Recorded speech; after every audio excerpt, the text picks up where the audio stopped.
Bonjour tout le monde. Tantôt, on parlait du jeûne. Moi, je peux vous en parler un petit peu, même si c'est pas ça du tout que j'avais prévu de faire ce matin. Mais tant qu'à être dans un temps de jeûne, je pense que c'est important quand même de comprendre que quand on jeûne, ben on abaisse les désirs de la chair, puis on se met à l'écoute du Saint-Esprit. On ne force pas la main de Dieu à agir, mais quand on jeûne, vraiment, c'est une sensibilité accrue à sa parole qu'on a. Puis moi, des grandes percées dans ma vie que j'ai eues, c'est quand je faisais des jeûnes. D'ailleurs, j'en pratiquais avant même de connaître Dieu. Puis j'ai connu Dieu à travers le jeûne, justement. Puis ça m'a ouvert un peu plus à ce que Dieu voulait me dire au Saint-Esprit.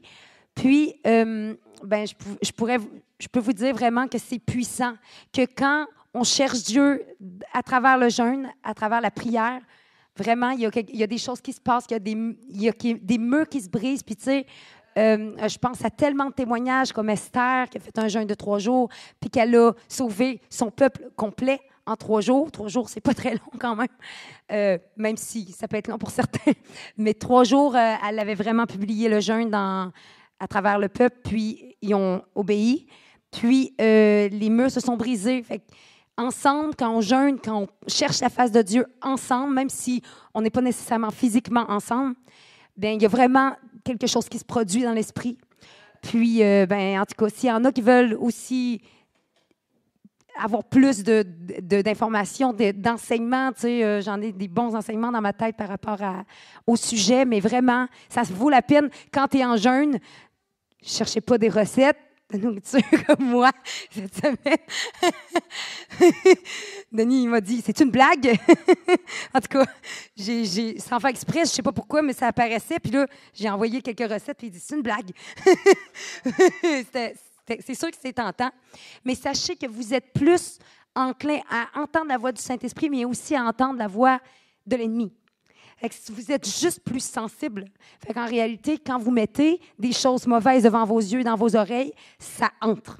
Sachez que quand on est en jeûne, quand on entre aussi des mauvaises choses, ça entre. Faites attention à ce que vous mettez devant vos yeux, dans vos oreilles, quand vous êtes dans un moment aussi... Faites-le tous les jours, mais particulièrement quand vous êtes dans ce moment-là un peu plus vulnérable à la sensibilité ou à ces choses-là de l'esprit. C'était juste un petit en tête par rapport au jeûne.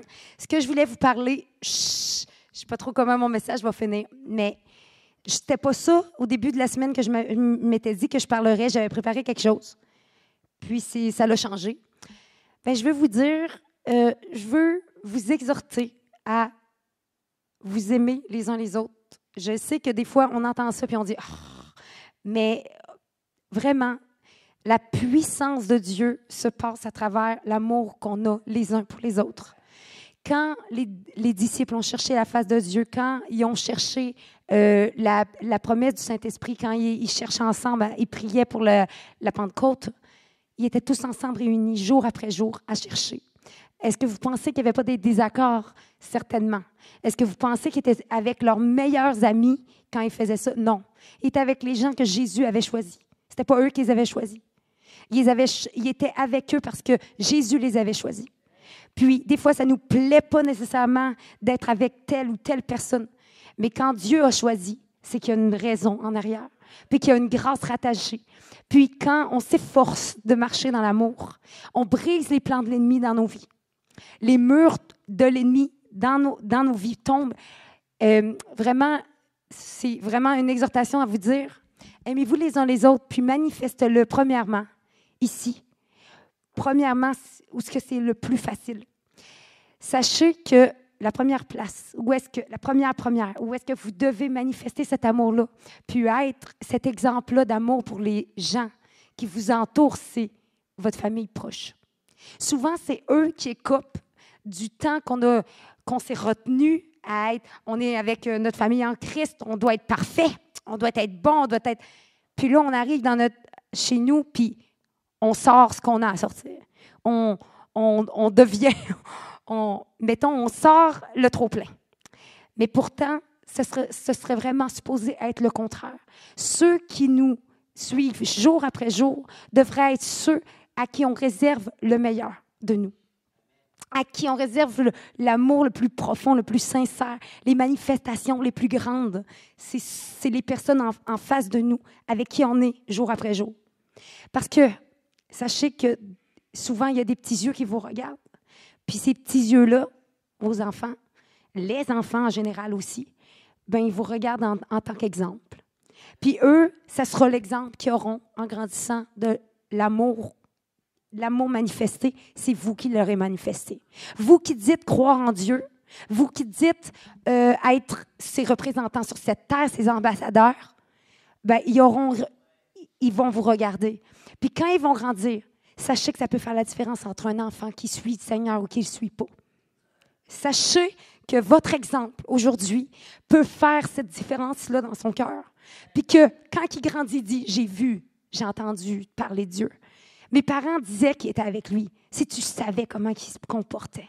Je les ai vus dans leur foyer se chicaner, peu importe. Je les ai vus être posément des petits Christ, comme on dit, des chrétiens. Puis c'était pas un exemple pour moi. J'ai vu les gens du monde être mieux qu'eux. Ben moi, Dieu, j'ai pas besoin. J'ai pas le goût de le suivre. Fait que sachez vraiment que vous êtes ces exemples. Et au contraire, quand ils vont dire « J'ai vu mes parents être transformés par la présence de Dieu. J'ai vu mes parents avant et après, puis je les ai vus changer complètement d'action. » Bien, sachez que ça peut faire toute la différence. Je pense à comment on se comportait avant. Nous autres, ça fait bientôt 8 ans qu'on est au Seigneur. Puis, je ne sais pas, il y a un exemple qui me vient. Que très personnel, mais quand même, je vais le dire quand même. Non, t'inquiète. Denis a toujours peur quand je dis ça, parce que... Oui, tu devrais peut-être te sauver au début. Denis, au début de notre relation, ça me fait penser à quelque chose, puis c'est sûr que mon exemple, c'est sur lui. J'ai-tu perdu mon micro? Hey! Hey! Il y a des complots formés contre moi ici. Denis, au début de la... C'est pas correct. Au début de la... Vous voyez les liens, là. Dieu, il brise des liens mauvais, mais il crée des bons liens, OK? Fait que, au début de notre relation, des fois, Denis disait « Je vais rentrer à telle heure. » Et c'est pas sa force, voyons, ponctualité. Donc, il ne rentrait vraiment pas à cette heure-là, jusqu'à des fois déborder de 2-3 heures facile. Je disais, oui, c'est ça. Le manque de ponctualité, quand il est là, il est vraiment là. T'sais. Fait que, au début, je me souviens, j'étais pas au Seigneur, puis c'était pour vrai, là, c'était la majorité de nos chicanes, c'était ça. Puis, puis pour vous dire un peu qu'est-ce que je pouvais faire avant qu'il rentre, mettons qu'il rentre en retard. Je disais, hey, il n'y aura pas à manger à soir. Hein, c'est à la table. Il va se faire à manger lui-même. Vous allez voir. Puis là, il rentrait, il ne s'en rendait même pas compte que je n'avais pas fait à manger. T'sais. Puis là, je regardais, je ne disais rien. Puis là, souvent, j'en disais quelques mots, mais je restais fâchée. T'sais. Puis là, je me disais, il n'a pas assez réagi. Il n'a pas assez réagi, fait que je vais lui faire payer jusqu'à soir. Puis là, je voyais là, que ça y faisait... On dirait que ça ne faisait rien. Je me disais, oh non, jusqu'à cette nuit, hein, j'allais dormir en bas. J'allais dormir en bas, puis je me disais, là, vous allez voir, il va le savoir que ça m'a dérangé. Comment ça m'a dérangé? Je vous le dis, on s'est levé un matin où ce que j'avais tout fait. Toute la nuit, je n'ai pas dormi. Lui, il avait dormi. On s'est levé, puis j'ai dit, Denis, j'ai des choses à dire. Hein? Je dis, ben j'étais pas là cette nuit. Je pensais que c'est parce que ça tentait pas de dormir ici. Tu sais. Lui, il s'est rendu compte de rien. Moi, je ruminais, j'étais vraiment fâchée, là. Puis lui se rendait compte de rien, mais rien. Bon, je l'ai faite et refaite, parce que, tu sais, on n'apprend pas tout de suite de ces erreurs-là. Et quand je suis venue au Seigneur, c'est la première chose, une des premières choses, je vous dis, que j'ai remarqué avec mon conjoint. Je ne pouvais plus agir de la même façon. Je ne savais pas comment agir, mais je savais que je ne pouvais pas agir de même. Fait que, il rentrait pas. Puis là, je commençais à pomper. Tu sais. Puis, je me disais, je vais y faire payer, je vais y faire payer. Tu sais. Et là, j'entends dans mon esprit, fais-lui à manger. Un bon repas. Fait que j'y fais son bon repas.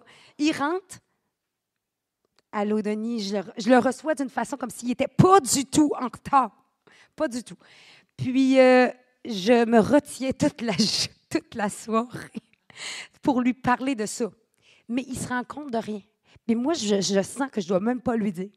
On continue. Un autre soir. Puis un jour, pas trop longtemps après, inquiétez-vous pas, j'aurais peut-être pas toffé longtemps comme ça, mais pas longtemps après, Denis dit, tu sais, Annie, des fois, j'avais même pas le goût de rentrer. Quand je rentrais en retard, je perdais mon temps. Parce que je savais que j'allais avoir... non, je ne peux pas dire ça, que j'allais avoir des gros problèmes. On va dire ça comme ça. Imaginez qu'est-ce que j'aurais pu dire.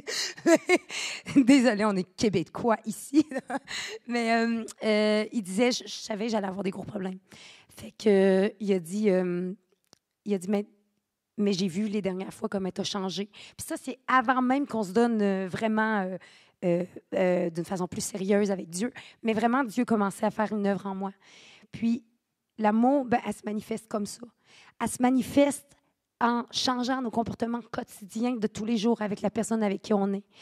On parle d'amour, puis on pense toujours à l'Église. Mais en réalité, l'amour, c'est encore plus que tu fais quand personne ne te voit.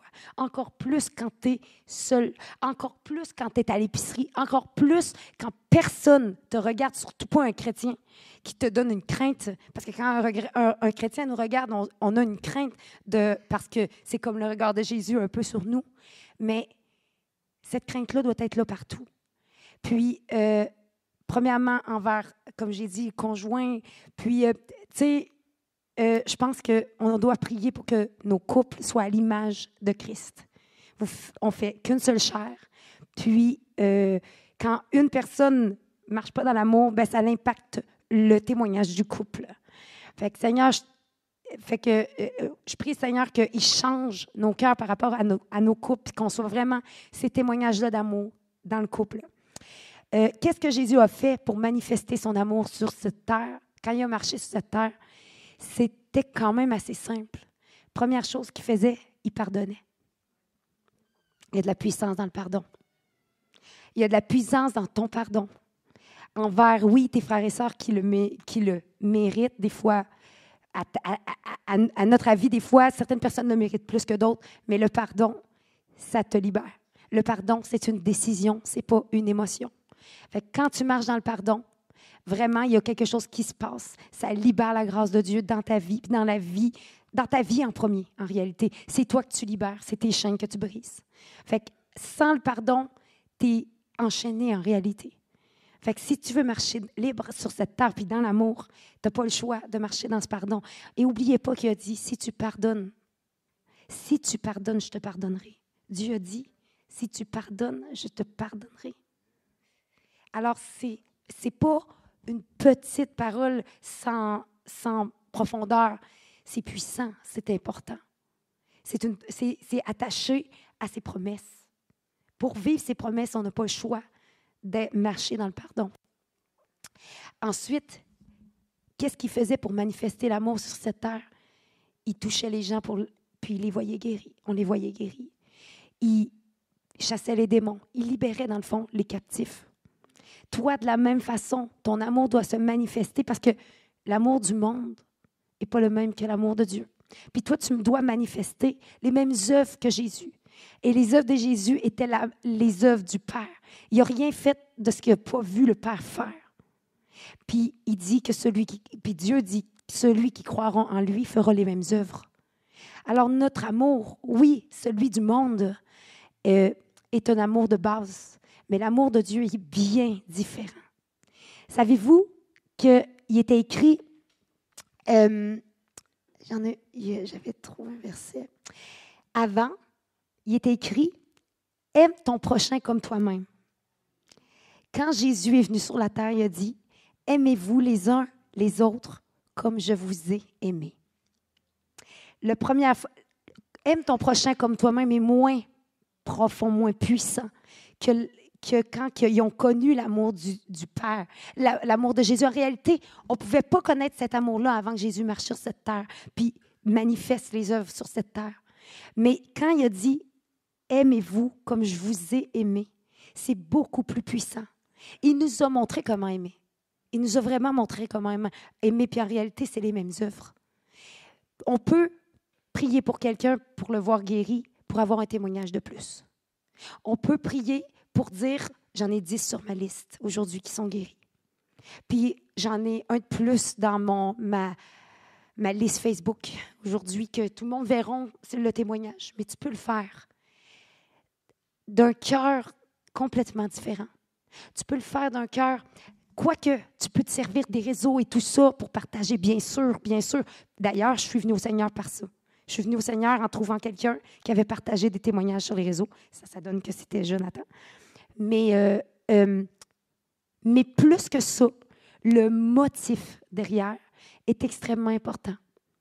Moi, quand je vais évangéliser, je dis plus, puis c'est pas que je veux partir une mode ou que je veux que vous disiez ça, mais pour moi, pour voir mon cœur droit devant Dieu, je dis que je vais aller aimer quelqu'un.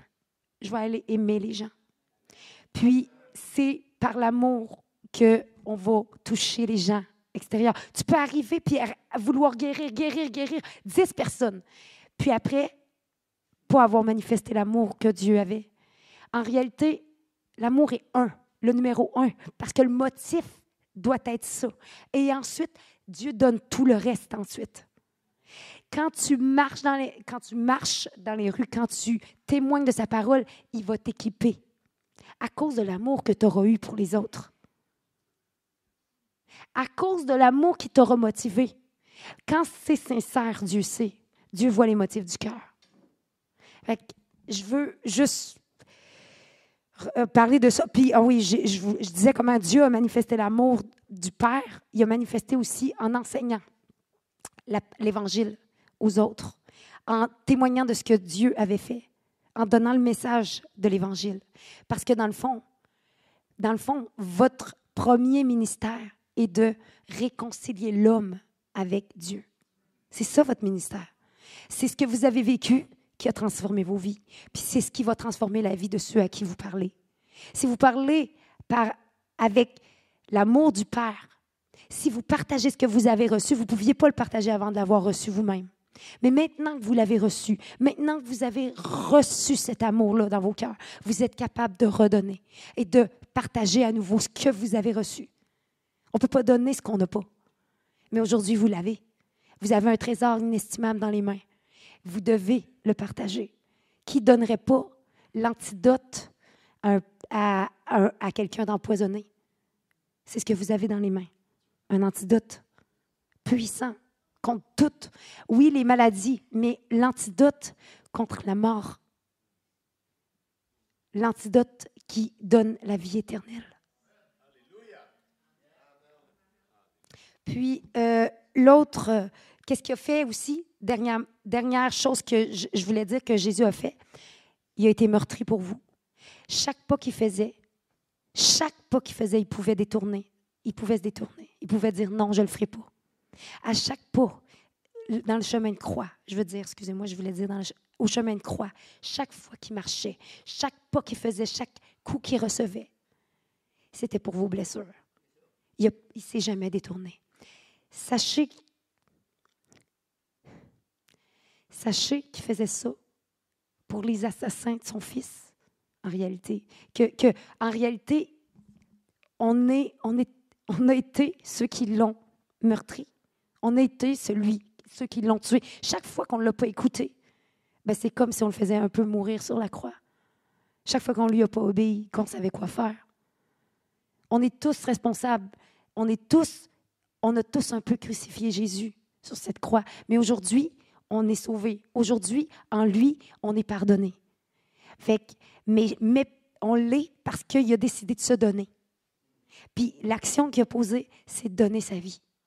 Sa vie que personne ne pouvait prendre. Parce que c'est par le péché que la mort est entrée. Sans péché, Jésus n'a jamais péché, pas de mort. Il était éternel sur cette terre. La mort n'aurait jamais pu le prendre.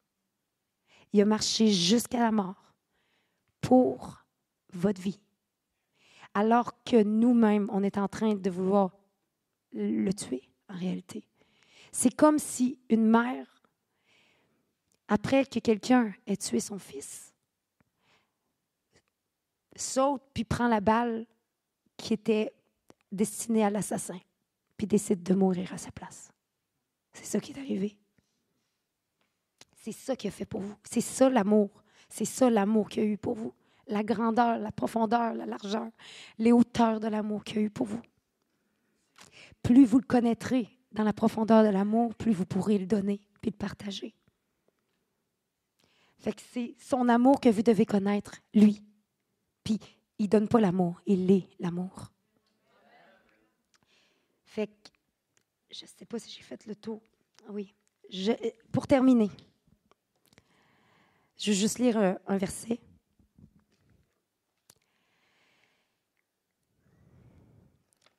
OK, je vais lire quelques versets. Je vous donne Jean 13, 34. Tout simple. Je vous donne un commandement nouveau. C'est Jésus qui parle. C'est de vous aimer les uns les autres comme je vous ai aimé. Vous aussi, aimez-vous les uns les autres. À ceci, tous reconnaîtront que vous êtes mes disciples. Si vous avez de l'amour les uns pour les autres. L'autre verset que je voulais vous lire, Matthieu 5, 43. Vous avez appris qu'il a été dit, tu aimeras ton prochain et tu haïras ton ennemi. Mais moi, je vous dis, aimez vos ennemis, bénissez ceux qui vous maudissent, faites du bien à ceux qui vous haïssent et priez pour ceux qui vous maltraitent et qui vous persécutent, afin que vous soyez fils de votre Père qui est dans les cieux, car il fait lever son soleil sur les méchants et sur les bons, et il fait pleuvoir sur les justes et sur les injustes. Si vous aimez ceux qui vous aiment, quelle récompense méritez-vous? Les publicains aussi n'agissent-ils pas de même? Et si vous saluez seulement vos frères, que faites-vous d'extraordinaire? Les païens aussi n'agissent-ils pas de même? Soyez donc parfaits, comme votre Père céleste est parfait. Puis, vous voyez, il dit d'aimer ses ennemis. Si tu n'es pas capable d'aimer le frère à côté de toi, combien de fois on rentre dans l'Église sans voir les gens qui nous entourent, sans se soucier de voir que quelqu'un est absent depuis 3 semaines, puis se questionner sur où est-ce qu'il est. Combien de fois ça nous arrive de même pas se tourner vers quelqu'un qui a besoin de prière, même pas voir qu'une personne est dans le besoin. Seigneur, je te prie pour qu'on soit des personnes vers qui on peut se tourner, des personnes sincères, aimantes, avec un cœur droit devant toi, Père. Je te prie qu'on puisse voir quand nos frères et nos sœurs ont besoin de notre aide, ont besoin d'une épaule sur laquelle pleurer, d'une main par laquelle relever. Seigneur, qu'on soit ces paroles d'encouragement pour les autres, qu'on soit ceux qui font la différence dans la vie de quelqu'un, puis qui l'encouragent alors qu'il est complètement à terre. Qu'on soit l'espoir manifesté pour cette parole, pour cette personne, Seigneur. Puis pour terminer,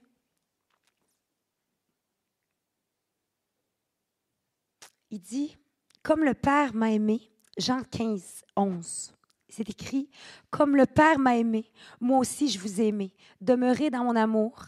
Si vous gardez mes commandements, vous demeurerez dans mon amour. Comme moi, j'ai gardé les commandements de mon Père et je demeure dans son amour.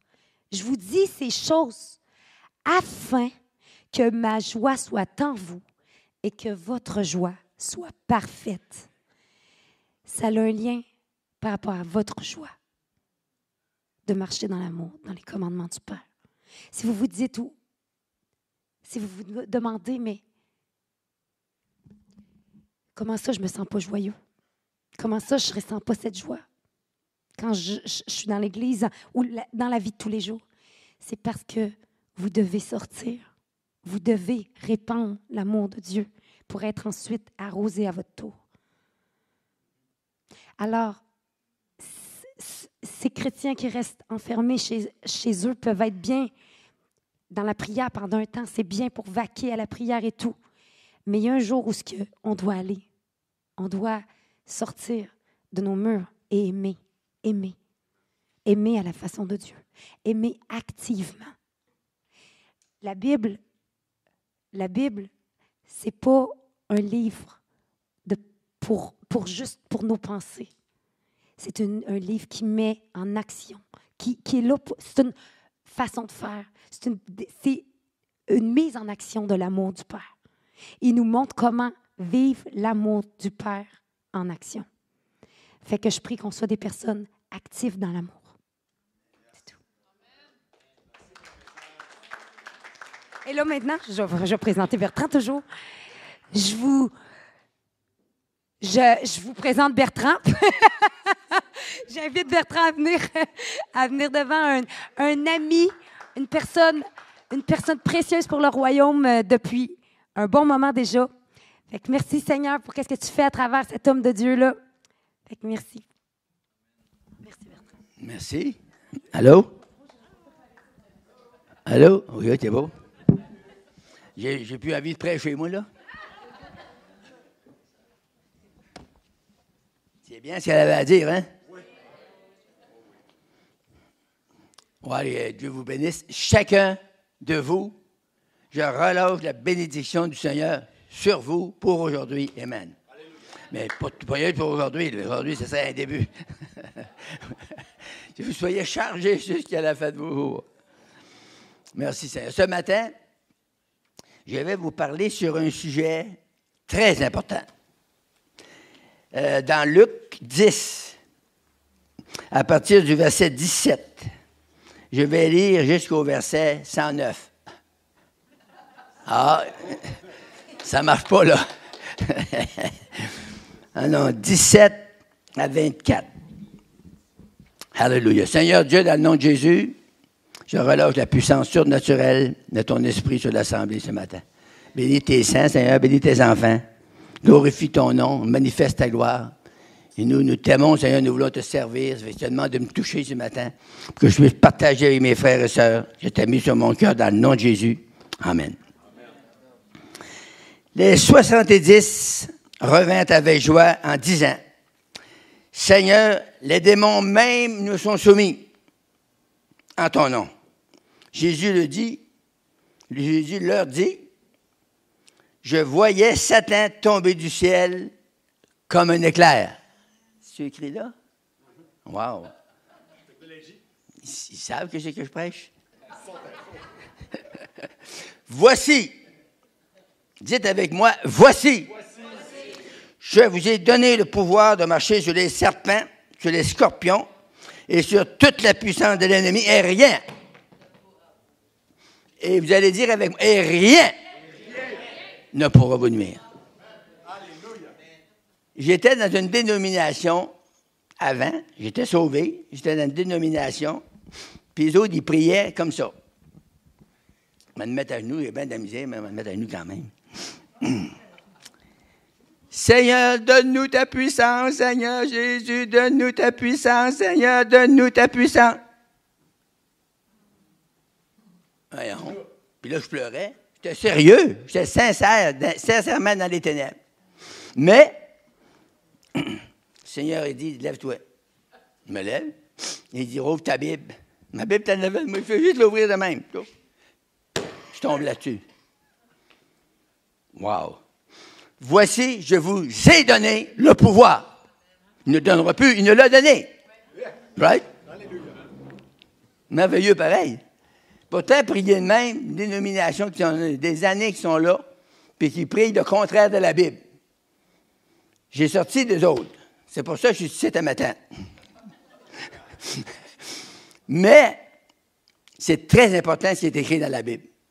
C'est la Bible qui nous a sauvés. C'est la Bible que nous suivons. C'est avec la Bible que nous marchons. C'est la Bible que nous confessons. Pourquoi? Parce que nous savons sincèrement, honnêtement, que la Bible, c'est la parole de Dieu. Amen. C'est une parole éternelle. C'est une parole qui ne faillira jamais. La Bible dit, le ciel et la terre vont passer, mais ma parole ne passera point. Aimez-vous ça? Oui. Bon, je m'en vais.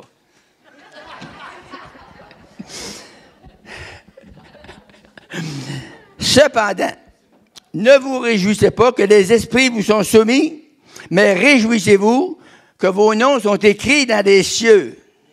Wow! En ce moment même, Jésus tressaillit de joie par le Saint-Esprit et il dit, « Je te loue, Père, Seigneur du ciel et de la terre, de ce que tu as caché ces choses aux sages et aux intelligents et que tu les as révélées aux enfants. Oui, Père, je te loue de ce que tu l'as voulu ainsi. Toutes choses m'ont été données par mon Père, et personne ne connaît qui est le Fils si ce n'est le Père, ni qui est le Père si ce n'est le Fils et celui à qui le Fils veut le révéler. » Et se tournant vers les disciples, il leur dit en particulier, « Heureux les yeux qui voient ce que vous voyez, car je vous le dis que beaucoup de prophètes et de rois ont désiré voir ce que vous voyez, ils ne l'ont pas vu, entendre ce que vous entendez, ils ne l'ont pas entendu. » On est bénis, hein? Nous autres, on le voit, on entend, on a tous vu la puissance de Dieu, puis on va la voir encore un matin.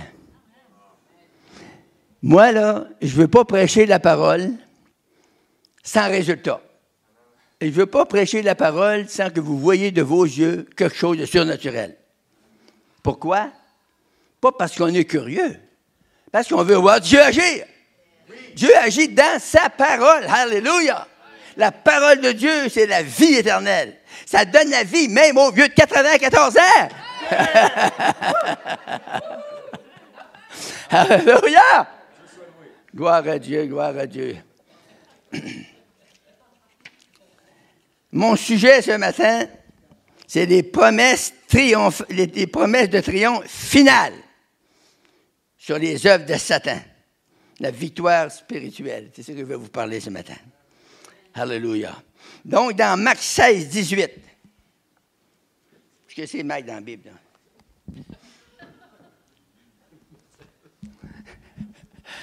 Marc 16, et le verset, on va commencer à 17. « Voici les miracles qui accompagneront ceux qui auront cru en mon nom. » Ceux qui auront cru en mon nom. C'est tranquille. Ils, qui c'est ils? Vous et moi. Ils chasseront les démons. Ils parleront des nouvelles langues. Ils saisiront des serpents. Et s'ils boivent quelque breuvage mortel, ils ne leur feront point de mal. Ils imposeront les mains aux malades et les malades mourront. Non! Ah! C'est pas vrai. Wow! Il y en a qui écoutent, hein? Et les malades seront guéris. Moi, je suis un témoin de ça. Quand j'ai venu au Seigneur, j'avais de l'arthrite, de rhumatisme inflammatoire. Quand je croisais mes bras comme ça, puis je m'endormais, quand on venait pour me réveiller, je n'étais plus capable de décoyer mes bras. Ils étaient soudés, là, pris dans mes épaules. Le docteur, il m'a dit, on va te donner une pilule de ta vie. Il dit, ça ne se guérit pas, le rhumatisme inflammatoire. Puis il m'avait prescrit une pilule de la vie. Je n'ai pas été à la pharmacie avec. J'ai dit non, je meurs ou je guéris. Je ne connaissais pas Jésus, là. J'ai décidé de mettre fin à mes housses. Je ne voulais pas vivre avec ça. Mais, ça me disait, j'étais en Gaspésie, là, moi. J'étais élevé en Gaspésie. J'étais là en Gaspésie, hein? Puis j'ai parti de là, puis ça me disait, une petite voix qui me disait depuis à peu près 2-3 semaines, ça me disait tout le temps, va-t'en en Abitibi. Va-t'en en Abitibi, va-t'en en Abitibi. Moi, je parlais tout seul. Je disais, j'ai pas d'affaire là. En Abitibi, ça disait, va-t'en en Abitibi. Puis ça me poussait. Va-t'en en Abitibi. Voyons, c'est quoi cette affaire-là? Fait que là, je m'en vais voir un de mes amis. On prenait des caisses de 24 ensemble. On s'assisait, on jouait aux dames, on mettait les pieds dans la caisse de 24, on se relevait avec la caisse vide. En dernier, c'est pas si on voyait bien les dames, on jouait aux dames. Fait que là, il me dit à moi, il dit, hey, il dit, t'en viens-tu avec moi en Abitibi, Bouchard? Hein? Tu t'en vas en Abitibi? Il dit, oui. Il dit, je m'en vais ouvrir un lot de colons. Ah ouais? Il dit, moi, je ne voulais pas trop être colon, mais il est pareil. Je m'en vais en Abitibi avec lui. Là, je dis à ma mère, je dis, hey, maman, tu sais, quand tu es jeune un peu, puis de ce temps-là, en Gaspésie, ben, on était accrochés à nos parents encore à cet âge-là. Hein? Je dis, maman, je me m'en aller en Abitibi avec M. Barnier. Elle se met à pleurer. Tu n'iras pas là, puis c'est ci, puis c'est ça. Tu sais, les moments, ça t'as le cœur tendant. Ça pleure de rien. Fait que là, là j'ai dit, wow. J'ai dit, moi, j'y vais. Il n'y a rien à faire ici, puis on ne peut pas avoir d'ouvrage ici. Il faut toujours sortir et s'en aller sur la Côte-Nord pour travailler. J'ai dit, j'y vais. Et là, j'ai décidé d'y aller. Là, on s'en va en Abitibi. Mais un coup rendu là, il s'en est passé des affaires. Là, j'ai continué à boire, moi, là. Je m'en allais à l'hôtel, puis je buvais. Fait qu'un soir, je m'en vais, puis je vais à la toilette. Il y avait un monsieur qui a une grosse cassette sur la tête. Dans la toilette, j'ai oublié de fermer la porte en me revenant, mais il n'y avait pas de danger, c'était grand, puis il n'y avait rien là. Il me crie à moi, il dit, t'as pas fermé la porte, puis ça sent, ici, puis j'ai fourré une claque. C'était chaud, hein? J'ai fourré une claque sur la cassette. Là, ça a fait dur. Fait que là, des chicanes comme ça, j'en avais toutes les semaines. Fait que là, il fallait absolument que je sorte de ce milieu-là. Hein. Puis, gloire à Dieu, j'étais un an et demi, puis allé en Ontario, puis j'ai revenu, puis là, j'ai rencontré un chrétien. Un chrétien! Moi, je chialais, là, je rentrais, puis là, je me suis dit, il n'y a pas de justice sur la terre, puis je blasphémais, ça sortait comme... Fait que là, il dit à moi, il y en a, monsieur de justice, il prend un petit pamphlet, puis il me le donne. Je regarde ça. Devinez ce qui était écrit. Le salaire du péché, c'est la mort. Il n'a pas écrit plus loin, là. Quand j'ai lu ça, ça m'a choqué, hein. Ben, j'étais dans le péché par sa tête. J'ai pogné le petit pamphlet, je l'ai écrasé de même, j'ai égorgé. N'importe quel faut écrire ça, ça fait de même. Oui, mais il dit, monsieur, c'est tiré de la Bible. Tiré de la Bible. Il dit, la Bible, t'en es pas, il ne peut pas lire ça. Tu sais, j'avais jamais vu une Bible de ma vie, là. J'ai un des curés qui ont ça. Oui, mais non, il en a une, moi. T'en as une? Passe-moi le nom, hein. Là, il sort sa Bible tranquillement, sur sa tête d'arrière, puis il me la donne, mais là, il avait peur qu'il y ait à la même place du petit pamphlet, tu sais. Mais moi, je la rouvre, là. J'ai jamais vu une Bible, là. Je tombe dans Jérémie 17,5. Ça dit, maudit soit l'homme qui se confie dans l'homme et qui prend la chair pour son appui. Il est comme un misérable planté dans le désert. Il ne voit pas mieux le bonheur. Là, j'ai crevé, je n'étais plus capable de te faire. Wow, ça, c'est moi, ça. Je me voyais tellement, là. Pareil, je l'aurais vu dans un miroir. Ah, c'est moi, ça. Là, j'ai mis le cœur trop gros, je n'étais plus capable de lire. Là, j'ai ordonné sa Bible. Fait que là, il m'a parlé du Seigneur 3 jours de temps. Moi, j'ai pleuré 3 jours de temps. Je suivais, puis j'allais rentrer. Il y en a qu'un gars, il disait Christ. Il disait, hey! T'es-tu le mauvais chemin? Viens voir le gars, lui, il connaît ça. Moi, je connais rien, mais lui, il connaît ça. Puis là, je l'emmenais au gars. J'ai emmené des gars, il était 25-30 gars. Puis là, la chicane des poignées dans le camp, ils voulaient nous tuer. Les camps de 100 hommes, ils veulent pas tout du Seigneur, surtout de ce temps-là. Quand tu parlais tu parlais de la Bible, c'était vrai, le monde paraît me s'arrêter l'enfer, t'aurais ouvert, tu sais. Mais merci Seigneur pour ceux qui rouvrent les yeux et qui regardent la Bible.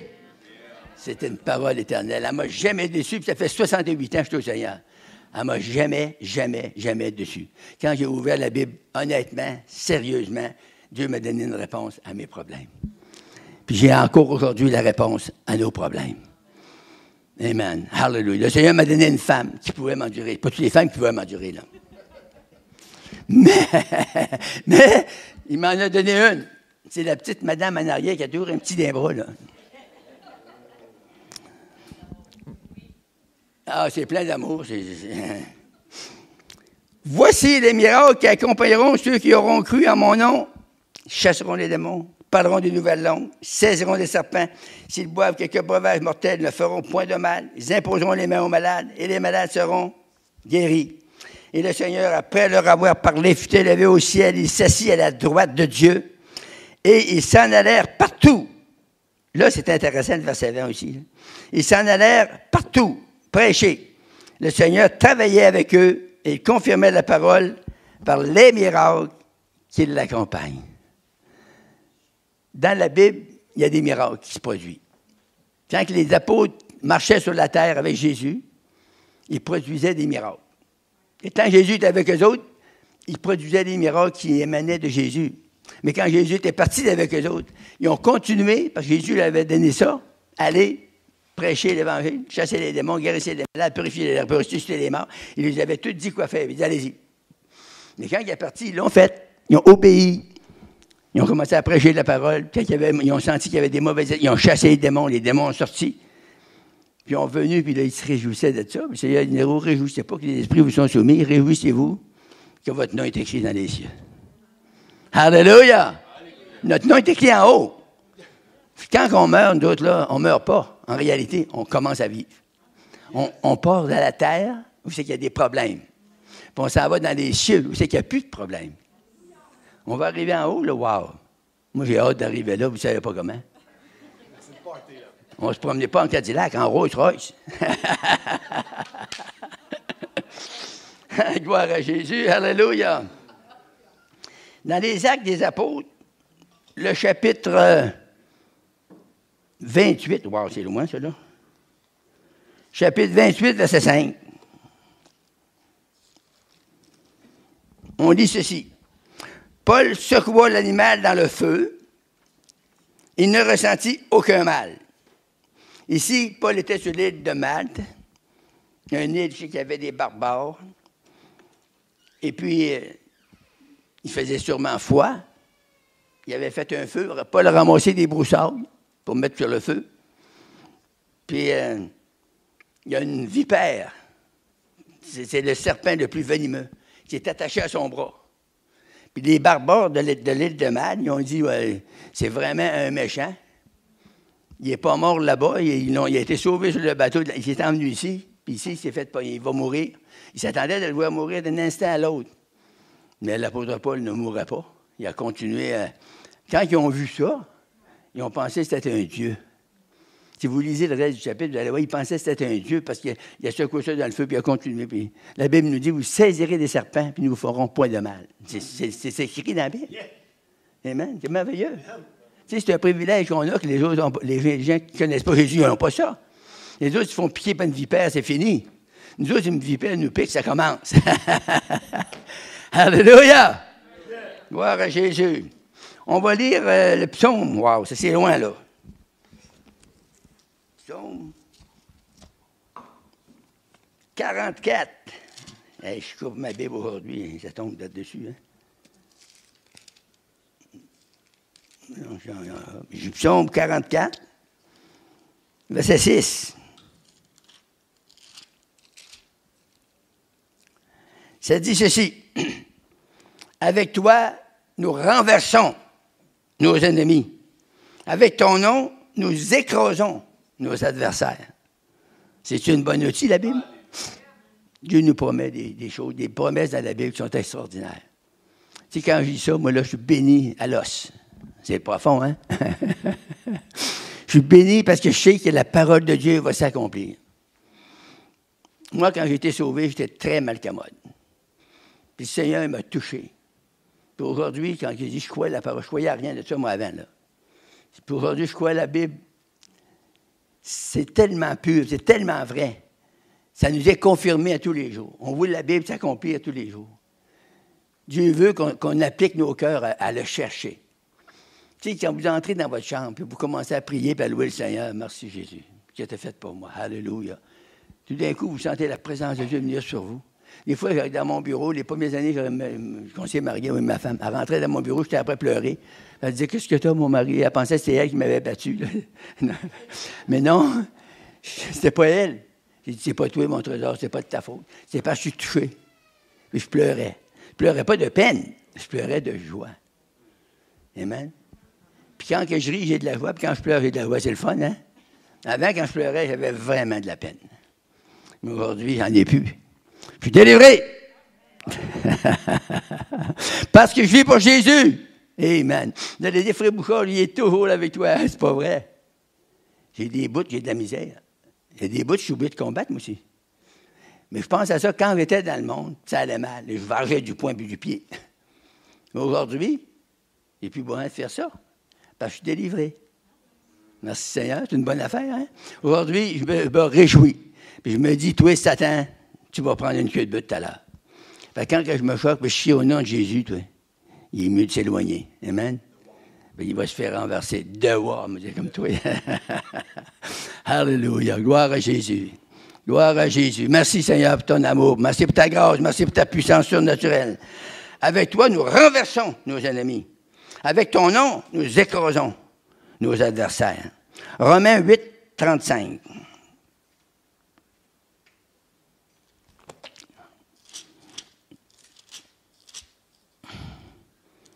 Romains 8, 35 et 37. Ça dit ici, « Qui nous séparera de l'amour de Christ? Serait-ce la tribulation, ou l'angoisse, ou la persécution, ou la faim, ou la nudité, ou le péril, ou l'épée? » Puis au verset 37, il dit, mais dans toutes ces choses, nous sommes plus. Dites avec moi, plus. Nous sommes plus que vainqueurs par celui qui nous a aimés. Quelque chose, hein? On est plus que vainqueurs par Jésus qui nous a aimés. Merci Seigneur. Alléluia. 2 Corinthiens 2,14. 2 Corinthiens 2,14.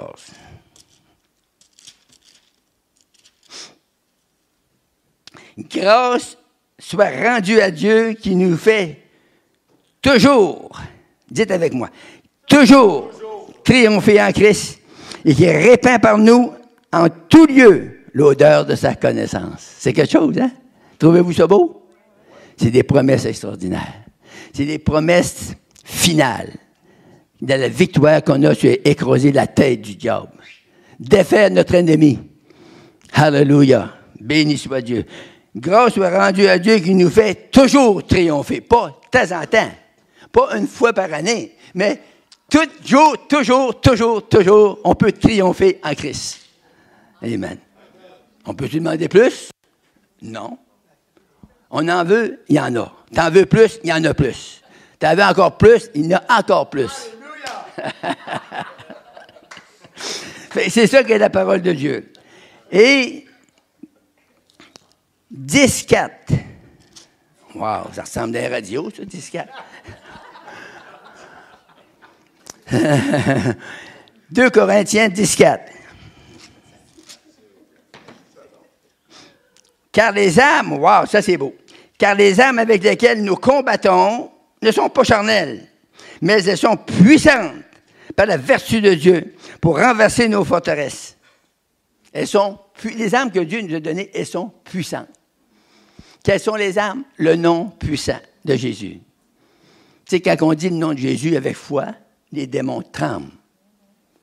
On est bénis, hein? Quand il dit le diable tremble devant nous autres, il trouve qu'on a une force. La force ne vient pas de la chair, mais elle vient de l'esprit.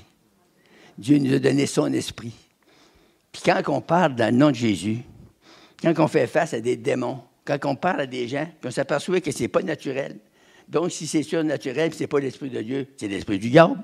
Qu'est-ce qu'on fait de ça? C'est là qu'on chasse les démons. Moi, je me suis aperçu de ça assez jeune. Ça faisait 7-8 ans que j'étais à l'Évangile.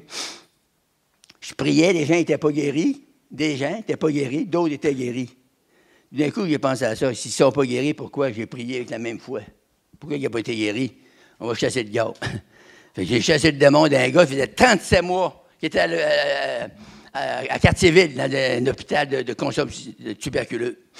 Puis j'étais là, moi, puis il y avait une quinzaine de pasteurs qui avaient prié pour lui, des pasteurs qui étaient pas mal meilleurs que moi, des bons prédicateurs, des gars qui avaient de quoi à dire, tu sais, puis il avait prié, puis le gars, il n'a pas été guéri, parce qu'il priait pour les démons. On ne prie pas, la Bible dit « chassez les démons ». Fait que moi, je suis arrivé là, puis j'ai prié, puis il n'a pas été guéri. Je ne verrais pas, il dit « démon, sors de cet homme, au nom de Jésus ». En disant ça, il a vomi à terre. Vous avez bien défini, c'est correct? Il a vomi un morceau de poumon, gros le même, pseudo, une matière grise et noire. Il a vomi ça à terre. Au nom de Jésus, sors! Là, il a le vomi un autre. Au nom de Jésus, sors de cet homme. Là, le troisième fois, il faisait des efforts, puis il vomissait pas. On était une soixantaine, presque tous des chrétiens, mais il y avait quelques inconvertis. J'ai dit, mettez votre main vers lui, puis dites en même temps que moi, au nom de Jésus, sors. Au nom de Jésus, sors de cet homme. En disant ça, le dernier morceau a tombé à terre. Lui, il a tombé sur le dos d'un chaise, il s'est mis à parler dans d'autres langues. Il était complètement délivré. Alléluia. C'est ça, chasser les démons. Il dit, hey, Bouchard est bon. Pas de faire là-dedans, pendant tout. J'ai dit, au nom de Jésus, sors. C'est la seule différence avec l'autre qui ne disait pas ça, qui disait rentre. Non, non. Alléluia! Là, il s'est en allé à l'hôpital à Cartierville. Il avait donné 10 jours de congé pour se faire, sa décision de se faire opérer. De ce temps-là, il a enlevé les côtes, il a creusé la chaise du poumon. Ça donnait 10 chances de vivre, 10% de chance de vivre plus longtemps un peu. Ça fait que là, il s'en va là, puis il a dit, les docteurs, en le voyant rentrer, ils connaissaient, c'est 37 mois qu'ils le soignaient. Ils ont dit, hey, Vachon, t'as-tu décidé de te faire opérer? Il dit, non. Hein? Ils ont dit, t'es fou? Tu veux pas avoir 10 chances de plus de vivre? Il dit, non. Il dit, je suis guéri. T'es guéri? Il dit, qui t'a guéri? Il a dit, c'est Jésus-Christ. Ils ont passé à rire. Ils ne croyaient rien de ça, hein? Fait là, il a dit, viens demain, on va te dire si t'es guéri. Fait, il était content, là, lui. Le lendemain, il s'en va là, puis ils ont passé des radiographies, puis là, le docteur rentre en dessous, dans une chose lumineuse, il rentre en dessous, il regarde le poumon. Wow! Là, il ne savait plus quoi faire. Il a regardé à Vachon. Il dit, t'es-tu bien, Vachon? Hey, toi, là! Ça fait 35 mois que tu me soignes. Il dit, dis-moi pas que je suis Vachon.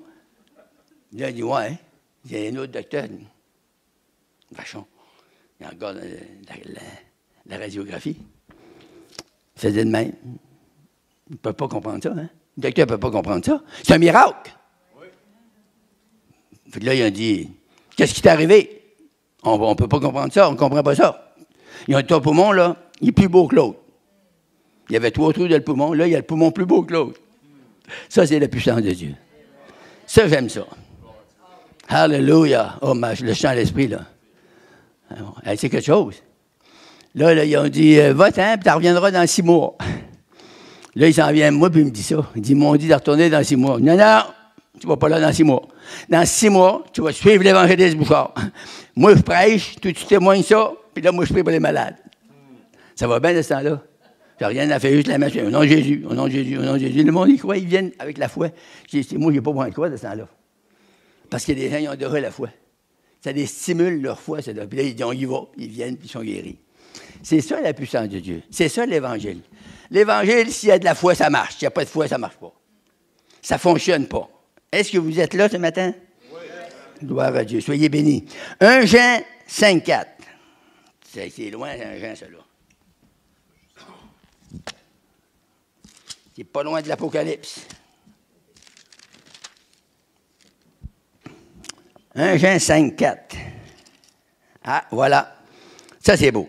Parce que tout ce qui est né de Dieu triomphe du monde. Et la victoire qui triomphe du monde, c'est notre foi. Moi, ça, c'est tranquille. À votre place, moi, à votre place, je pense que je crierais. Alléluia! Alléluia! Parce que tout ce qui est né de Dieu triomphe du monde. Et la victoire qui triomphe du monde, c'est notre foi. Merci Seigneur pour la foi que tu nous as donnée. La foi, c'est très puissant. La Bible dit que vous pouvez transporter des montagnes avec la foi. On n'en transporte pas parce qu'on n'a pas la foi pour ça. T'sais, on a un peu de foi pour des choses qu'on pense que ça va marcher par la foi, mais on n'a pas la foi que la parole de Dieu. Quand on exerce la vraie foi, tout peut arriver. Tout peut arriver. Il y a des morts qui ressuscitent. Et quand tu penses, là, Jésus a ressuscité Lazare, il était mort raide, là. Fait que, il n'avait pas besoin d'y crier et faire n'importe quoi. Il était mort. Puis il y en a qui disent qu'il n'y avait pas la foi. Tu n'as pas été guéri parce que tu n'avais pas la foi. C'est faux, ça. C'est pas ta foi, c'est notre foi. C'est celui qui opère. Si vous comprenez ça, c'est beaucoup, là. Ça va vous aider beaucoup quand vous allez faire de l'œuvre. Quand vous allez prier pour quelqu'un, vous allez dire, as-tu la foi, Jésus va te guérir? Vous pouvez bien y demander, mais il n'y a pas d'affaire à avoir la foi, c'est vous autres qui êtes guéris. Au nom de Jésus. Est-ce que vous êtes là? Oui. Amen. Alléluia. Il y a des morts qui ont... Il n'y a pas rien que Jésus qui a ressuscité des morts, là. Les apôtres l'ont ressuscité, puis il y a d'autres gens qui l'ont ressuscité. On a vu à la télévision une fois un Africain. Il était mort, ça faisait 3-4 jours. Puis, il était couché sur une chose, là, le corps à l'air, tu sais. Puis il y avait deux pasteurs qui priaient pour lui en attendant que Bonnke, il y en a qui connaissent l'évangéliste Bonnke, qui a prêché il y a des millions de gens, là. Et puis, Bonnke priait là, puis il savait que le gars était mort, puis il a prié pour la résurrection. On l'a vu à la TV, tout d'un coup, sa poitrine a commencé à bouger, il a commencé à respirer. Là, ils l'ont frotté un peu, là, puis il s'est élevé, puis il s'est retourné trouver son épouse, il est guéri complètement. Il y a encore des résurrections aujourd'hui. Quand il y a de la foi, il y a de la vie. Quand il n'y a pas de foi, il y a de la mort. Tu sais, des fois, j'étais dans une église, c'est mort. C'est parce que c'est une église traditionnelle. De ce temps-là, il n'y a pas de foi là. La Bible est prêchée comme un livre, comme un dictionnaire Larousse. Moi, j'ai un gros dictionnaire Larousse chez nous, puis ça ne m'a jamais touché. Je lis ça, puis ça ne me fait rien en tout. La seule affaire que je trouve à travers ça, c'est l'explication des mots. Mais, quand je lis la Bible, ce n'est pas l'explication des mots. C'est l'explication que les démons sortent, puis la puissance de Dieu travaille, puis les gens sont guéris, les gens sont sauvés, les gens sont délivrés. C'est-tu quelque chose? C'est quelque chose. C'est extraordinaire. C'est simple. Ah, c'est simple. Bien, c'est simple pour lui. Même les enfants peuvent comprendre ça, la Bible. Tu sais, quelqu'un qui a un enfant qui lit la Bible, qui est capable de lire et qui lit la Bible, là, il comprend la Bible. La Bible, c'est facile à comprendre si tu le lis par l'esprit, si tu le lis dans la foi. Si tu essaies de comprendre des choses et que tu n'as pas d'affaire à comprendre, tu essaies de comprendre ça, avec ta petite tête, tu ne seras pas capable. Mais si tu crois, la Bible, il faut être télé, il faut être cru. Quand tu le crois, tu vois des signes, des prodiges et des miracles. Si tu ne le crois pas, tu ne vois rien en tout. C'est facile. C'est facile, hein? Qu'est-ce qu'on va faire? On va croire. Il y en a qui disent, oui, mais je ne suis pas capable de croire. Hey! Pourquoi Jésus t'a dit de croire? Parce que tu es capable. Tant que tu es en vie, tant que tu as l'œil ouvert, tu es capable de croire la promesse de Dieu. Si tu doutes Dieu, la parole, tu doutes Dieu. C'est ça l'affaire, là. Tu ne crois pas que Dieu a écrit la parole. Tu ne crois pas que la parole est inspirée de Dieu. La Bible nous dit que toute parole est inspirée de Dieu, utile pour corriger, convaincre l'homme de Dieu dans la justice. Enseigner les hommes de Dieu dans la justice. C'est écrit dans la Bible. La Bible, c'était inspiré par Dieu. Hey, c'est quelque chose. À travers 1600 ans, 40 auteurs, 35 à 40 auteurs différents, ils ont écrit de la Bible. Puis il y en avait de toutes les extrémités de la terre. C'est pas tous les gens de la Palestine, là. Les gens étaient partout. Ils ont écrit la Bible, 66 livres. Wow! 39 dans l'Ancien Testament, 27 dans le Nouveau Testament. Ça a tout été écrit sur l'inspiration. C'est Dieu qui a inspiré des hommes et des femmes qui ont écrit ça. C'est quelque chose, hein? Fait que là, c'est pas un livre de rien, là.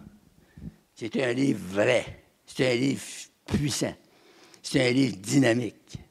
C'est un livre qui est fiable.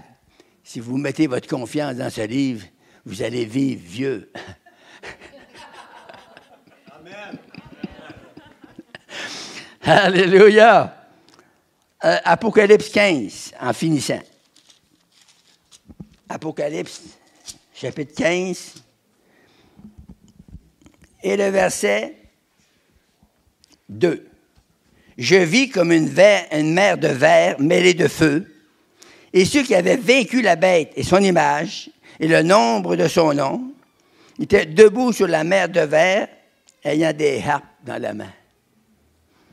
Savez-vous ce qu'ils faisaient avec les harpes? Ils chantaient le cantique de Moïse, le serviteur de Dieu, et le cantique d'un agneau en disant, « Tes œuvres sont grandes, admirables, Seigneur Dieu Tout-Puissant. Tes voies sont justes et véritables, roi des nations. » Ça, c'est les promesses que Dieu nous donne. Alléluia. Merci, Seigneur, pour la parole de Dieu.